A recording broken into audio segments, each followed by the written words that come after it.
What if the life of a billionaire's daughter hung by a thread, and the only one who could save her wasn't a doctor, but a 14-year-old boy scrubbing grease stains in a hospital cafeteria? The fluorescent lights of Mercy General Hospital in New York buzzed overhead, casting a sterile glow across the chaos of the intensive care unit. Beeps from monitors filled the air, a relentless rhythm of hope and despair. In a private wing, sealed off by glass doors and security guards, 12-year-old Clara Holt lay motionless in a bed, her small frame dwarfed by tubes and wires. Her father, Marcus Holt, tech billionaire and CEO of Holt Dynamics, paced the hallway, his tailored suit wrinkled from sleepless nights. His sharp blue eyes darted to every doctor who passed, searching for answers. 100 of the world's top neurologists, cardiologists, and specialists had been flown in, their credentials a parade of Ivy League degrees and global accolades. Yet, none could explain why Clara's brain activity was spiraling into chaos, her EEG readings a jagged mess of spikes and dips. She was slipping away, and the clock was merciless. Down in the hospital's basement cafeteria, Emma Lane wiped sweat from her brow, her red shirt clinging to her back. Grease stains marked her black pants, a badge of her endless shifts serving lukewarm coffee and soggy sandwiches to exhausted staff. Her blonde hair, pulled into a messy bun, slipped loose as she balanced a tray of dirty dishes. Emma was 38, a single mother who'd clawed her way through life since Liam, her son, was born. She'd traded dreams for double shifts, her hands rough from years of scrubbing counters. But her pride was Liam, 14 and brilliant, a boy who spent his nights teaching himself bioinformatics from library books and free online courses. He was her world, even if he was a mystery, quiet, reclusive, always lost in his laptop's glow. Liam sat at a corner table in the cafeteria, his hoodie pulled low, earbuds dangling as he scrolled through lines of code on his battered laptop. The clatter of trays and chatter of nurses faded into the background. He'd been sneaking into the hospital's public Wi-Fi for months, piecing together medical journals and open-source data to build algorithms that could predict protein folds or track disease patterns. It was his escape from the monotony of helping his mom mop floors after school. But today, something was different. He'd overheard a group of doctors at the counter, their voices low but urgent, tossing around terms like EEG anomalies and Clara Holt. Liam's fingers paused over the keyboard. He knew that name, everyone did. The billionaire's daughter, the girl the whole hospital was whispering about. Emma caught his eye from across the room, her face tight with worry. "Liam, you okay? You've been glued to that screen for hours." She set down a tray and leaned in, her voice soft but firm. "You need to eat something." Liam barely looked up, his fingers tapping faster. "Mom, I heard something. The doctors, they're talking about Clara Holt's brain scans. They don't make sense." Emma frowned, wiping her hands on her apron. "Liam, you're a kid. Let the doctors do their job. You're gonna get us in trouble." But Liam's eyes were fixed on the screen, where he'd pulled up a public medical database, cross-referencing EEG patterns. "No, Mum, listen. The patterns they're describing, it's not random. It's too consistent, like a loop. That's not how brains work." Upstairs, Marcus Holt stood outside Clara's room, his phone pressed to his ear. "I don't care what it costs," he snapped, his voice a low growl. "Get me someone who can fix this." He hung up, running a hand through his graying hair. The doctors had tried everything: experimental drugs, cutting-edge scans, even a neural stimulator flown in from Zurich. Nothing worked. Clara's condition, a rare neurological disorder they couldn't even name, was deteriorating. Her EEGs showed wild fluctuations, as if her brain was fighting itself. Dr. Rachel Klein, the lead neurologist, approached him, her clipboard clutched tightly. She was in her late 40s, her dark hair pulled back severely, her voice calm but clipped. "Mr. Holt, we're doing everything we can. The team's analyzing her latest scans now." Marcus turned, his face hard. "Everything isn't enough. My daughter's dying, and you're giving me excuses." Liam, meanwhile, had slipped away from the cafeteria, his laptop tucked under his arm. The hospital's hallways were a maze of white walls and antiseptic smells, but he knew them by heart. He ducked past a nurse's station, his sneakers silent on the linoleum, and found a quiet corner near the neurology wing. He'd hacked into the hospital's guest network months ago, not for anything malicious, just to access research papers locked behind paywalls. Now, he used that access to pull up Clara's public case file, a stripped-down version shared with consulting doctors. The EEG data was there, raw and unfiltered. Liam's heart raced as he scanned the numbers. The spikes weren't random. They followed a pattern, almost like a signal embedded in the noise. He cross-checked it against a neural network he'd built to detect anomalies in genetic data. The result made his stomach drop. The EEG readings were artificial, manipulated to mimic a fatal condition. He leaned back, his mind racing. "This isn't a glitch," he muttered, his voice barely audible over the hum of a nearby vending machine. "Someone's faking it." But who? And what? Liam knew he couldn't just walk up to a doctor and say he'd cracked their system. He was a kid, the son of a waitress, not even supposed to be here. Still, he couldn't let it go. Clara was 12, 2 years younger than him. He thought of his mom, how she'd fall apart if anything happened to him. He had to do something. Emma was on her break when she found Liam in the hallway, his face pale, his eyes glued to his screen. "Liam, what are you doing up here?" "You're gonna get me fired," she hissed, grabbing his arm. Her red shirt was wrinkled, her bun fraying more with every hour. Liam looked up, his voice urgent. "Mom, I found something. Clara's brain scans, they're wrong.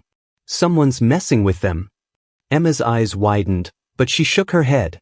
"Liam, stop it. You're not a doctor. You can't just..." She cut off as Dr. Klein rounded the corner, her heels clicking sharply. "Is there a problem here?" Klein asked, her gaze flicking from Emma's stained uniform to Liam's laptop. Emma straightened, forcing a smile. "No, my son was just leaving." But Liam didn't move. "Dr. Klein, I looked at Clara's EEGs. The patterns aren't natural. They're coded, like someone's tampering with the data." Klein's expression didn't change, but her eyes narrowed slightly. "You're the cafeteria worker's son, right? You shouldn't be accessing patient data. That's a serious violation." Her voice was cold, professional, but Liam caught a flicker of something, nervousness. "I'm not wrong," he said, standing his ground. "The data's being manipulated. I can show you." Klein's lips pressed into a thin line. "Go back to the cafeteria, kid. This is no place for games." Emma tugged at Liam's arm, her face flushed with panic. "Liam, let's go." But as they walked away, Liam glanced back at Klein, who was already turning to a nurse, her clipboard shielding her face. He knew she was hiding something. That night, in their cramped apartment a few blocks from the hospital, Liam sat cross-legged on his bed, his laptop open. Emma was in the kitchen, washing dishes, the clink of plates mixing with the TV's low hum. "You can't keep doing this, Liam," she called, her voice tired but firm. "You're gonna get us both in trouble. Those doctors know what they're doing." Liam didn't answer. He was deep in the hospital's network again, using a backdoor he'd found in their outdated security system. The EEG data was stored on a server in the hospital's basement, accessible only to senior staff. But Liam was good, better than good. He traced the data's source, finding a subroutine buried in the system's code. It was subtle, designed to alter Clara's scans in real time, making her condition look untreatable. His hands shook as he saved a copy of the code to a USB drive. This wasn't a mistake. Someone was trying to kill Clara Holt. The next morning, Liam was back in the cafeteria, helping Emma stack trays before school. The hospital was buzzing. Clara's condition had worsened overnight, and Marcus Holt was on the warpath, demanding a new team of specialists. Liam kept his head down, but his mind was on the USB drive in his pocket. He had to get to the server room to see if the subroutine was still active. Emma noticed his distraction, her hands pausing on a coffee pot. "Liam, you're scaring me. What's going on in that head of yours?" He met her eyes, his voice low. "Mom, I'm not crazy. Someone's hurting that girl, and I can prove it." Emma's face softened, torn between fear and trust. She'd seen Liam solve problems no one else could, fixing the cafeteria's broken register, building apps for her coworkers. But this was different. This was dangerous. Liam waited until Emma was busy with the lunch rush, then slipped out of the cafeteria. The server room was in the hospital's sub-basement, a restricted area guarded by a keycard lock. He'd seen maintenance workers use a service elevator to get there, and he knew the hospital's cameras had blind spots. With his hoodie up and his heart pounding, he made his way to the elevator, his laptop bag slung over his shoulder. He didn't know what he'd find, but he couldn't stop now. Clara's life depended on it, and so did his chance to prove he was more than just a waitress's kid. The service elevator hummed as it descended into the sub-basement of Mercy General Hospital, its dim lights flickering over Liam Lane's tense face. His hoodie was pulled low, his laptop bag clutched tightly against his chest. The USB drive in his pocket felt heavier than it should, loaded with a copied subroutine he'd found last night, a piece of code that was faking Clara Holt's EEG readings, making her condition look hopeless. At 14, Liam was used to being dismissed, but Dr. Rachel Klein's cold rebuke still stung. "This is no place for games," she'd said, her eyes sharp with something Liam couldn't quite place. He wasn't playing. He was sure of it now. Someone was sabotaging Clara's treatment, and he was steps away from proving it. The elevator doors slid open, revealing a dimly lit hallway lined with pipes and humming machinery. The air smelled of dust and metal, a stark contrast to the antiseptic polish of the hospital's upper floors.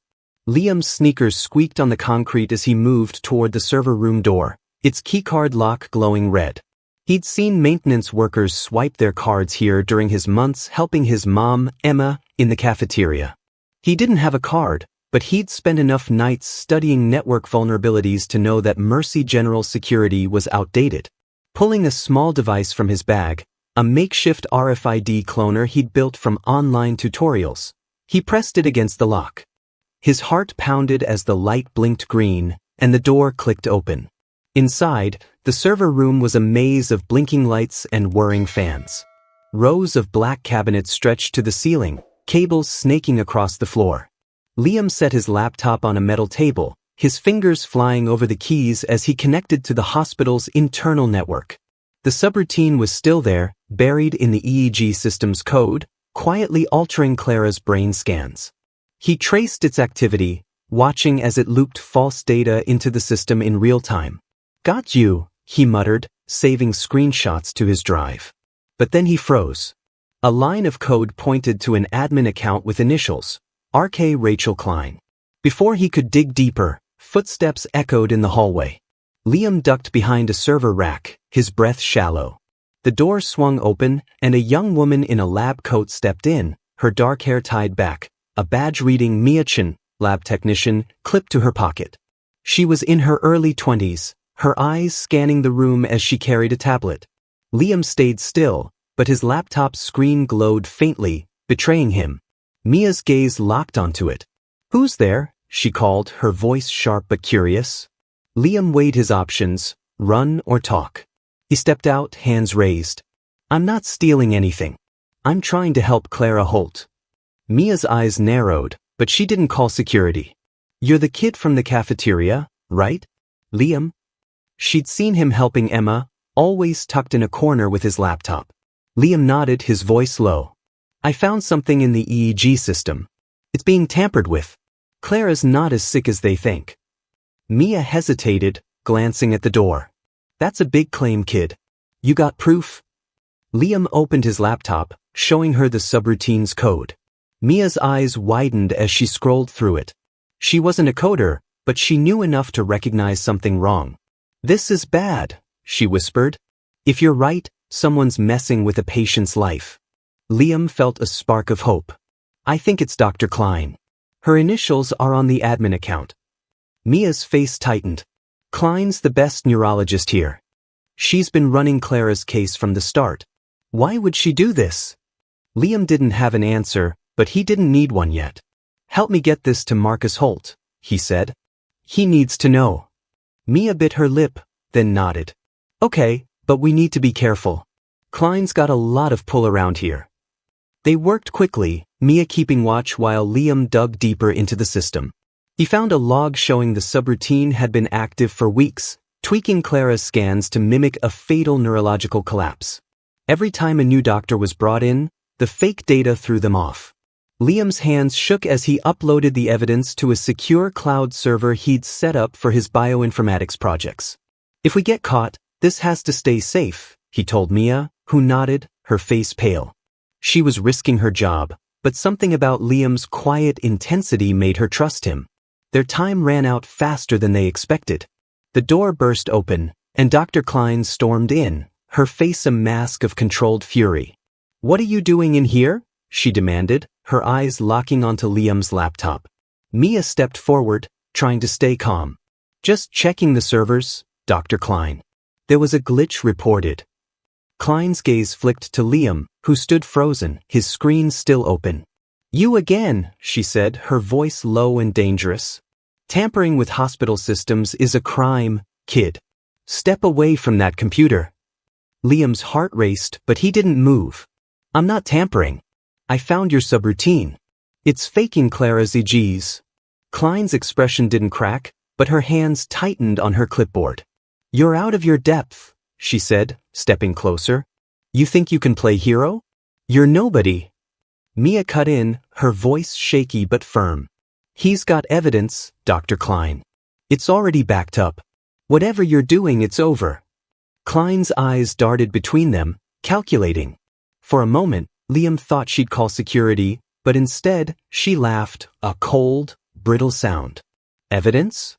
From a teenager and a lab tech? No one's going to believe you." Liam's stomach twisted, but he held his ground. He'd already sent the data to the cloud, and he'd emailed a summary to Marcus Holt's public contact address, a long shot he'd found on the Holt Dynamics website. He just needed time.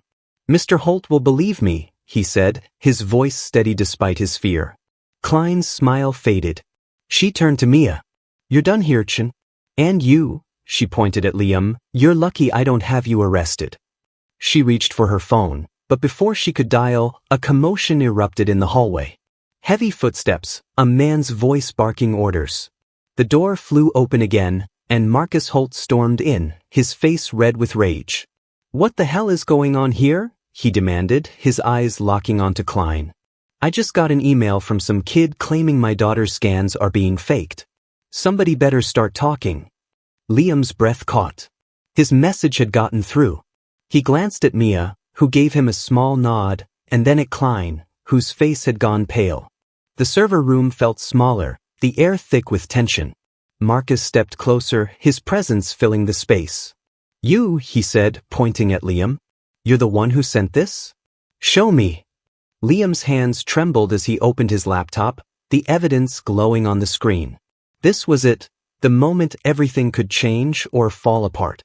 He displayed the tampered EEG data he'd pulled from the hospital's servers. The screen projected onto a wall, showing jagged lines of Clara Holt's brain scans alongside the subroutine he'd uncovered. "This code," Liam said, his voice clear despite the knot in his stomach, "it's been altering Clara's EEG readings for weeks.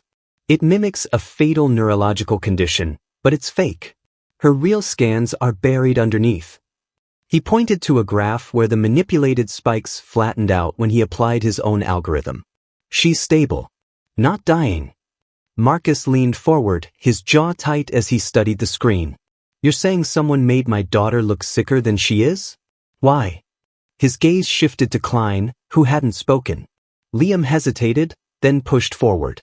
"The admin account tied to the subroutine has the initials RK. That's Dr. Klein." The room went silent, the only sound the faint hum of the projector. Klein's eyes flicked to Liam, then to Marcus. She straightened, her voice cold. "This is absurd. I've been working day and night to save your daughter. This boy's a troublemaker, hacking into systems he doesn't understand." Mia stepped forward, her voice shaky but firm. "I saw the code, Dr. Klein. It's real. And it's tied to your login." Klein's composure cracked. Just for a second, her fingers twitching on the table. Marcus turned to her, his voice low and dangerous. "If this is true, you've been letting my daughter suffer. Explain yourself." Klein opened her mouth, then closed it, her eyes darting to the administrator, who looked like he wanted to disappear. Liam kept going, pulling up the cloud server where he'd backed up the evidence. "I traced the subroutine's activity. It started the day you took over Clara's case. Every time a new specialist was brought in, the fake data threw them off. The administrator finally spoke, his voice thin. "This is highly irregular. We need to verify." Marcus cut him off, slamming a hand on the table. "Verify? My daughter's life is on the line, and you're talking about protocol." He turned back to Liam. "Can you fix her scans? Get me the real data?" Liam nodded, his fingers already moving. He ran his algorithm live, stripping away the subroutine's interference. The EEG lines smoothed out, showing stable brain activity with only mild irregularities, treatable ones. Marcus's shoulders sagged, a mix of relief and rage crossing his face. "She's going to be okay?" he asked almost to himself. Liam nodded again. "With the right treatment, yeah." Klein stood abruptly, her chair scraping. "This is a setup. I'm not staying for this." She moved for the door, but Marcus's voice stopped her cold. "You're not going anywhere." He nodded to security guards who'd appeared at the door, summoned by the administrator. Klein froze, her face crumpling as she realized the room was closing in. "Fine," she said, her voice breaking. "It wasn't my idea. Holt Dynamics has enemies. Someone paid me to delay Clara's recovery. They wanted leverage over you." She sank back into her chair, covering her face. "I didn't mean for it to go this far." Marcus's face was unreadable, but his hands clenched into fists. "Who?" he demanded. Klein shook her head, tears streaking her cheeks. "I don't know their names. It was all encrypted messages, wire transfers." Liam watched her, his mind racing. He'd seen the subroutine's code, clean, professional, not something Klein could have written herself. Someone bigger was behind this, but for now, Klein was the one in front of them. Marcus turned to the administrator. "Get her out of here. And start Clara on the right treatment. Now." The next few days were a blur. With Klein suspended and under investigation, the hospital's team used Liam's corrected data to adjust Clara's treatment. Within 48 hours, she was awake, her small voice asking for her dad. Marcus was at her side, holding her hand, his usual commanding presence softened by relief. Liam watched from the hallway, his mom, Emma, beside him. Her red shirt was clean for once, her blonde hair still in its messy bun. She squeezed his shoulder, her eyes wet. "You did this, Liam. I'm so proud of you." Liam ducked his head, embarrassed but warm inside. He'd spent his life feeling invisible, but now people were looking at him, really looking. Marcus found them later in the cafeteria, where Emma was back to pouring coffee. He looked out of place among the plastic trays and buzzing fluorescent lights, but his face was earnest. "Liam," he said, "you saved my daughter. I don't know how to repay you." Liam shrugged, his hands in his pockets.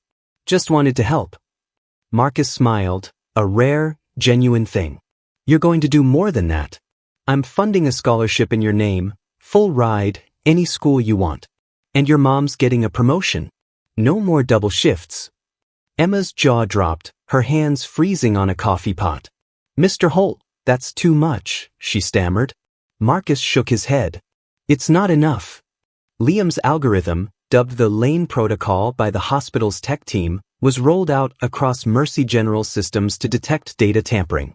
It caught 2 more irregularities in other patients' records, sparking a wider investigation. News outlets picked up the story: a 14-year-old genius, son of a waitress, taking down a corrupt doctor to save a billionaire's daughter. Liam hated the attention, but he couldn't deny the pride in his mom's eyes when she saw his name in the headlines. Back at their apartment, Emma hugged him tightly, her red shirt swapped for a new manager's uniform. "You're changing the world, Liam," she said. He smiled, thinking of Clara's recovery, of the protocol now protecting others. "Just getting started, Mom." That was today's story. If it moved you, hit that like button, share it with a friend who appreciates a powerful twist, and subscribe for more cinematic tales that linger long after the screen fades. Let us know in the comments where you're watching from.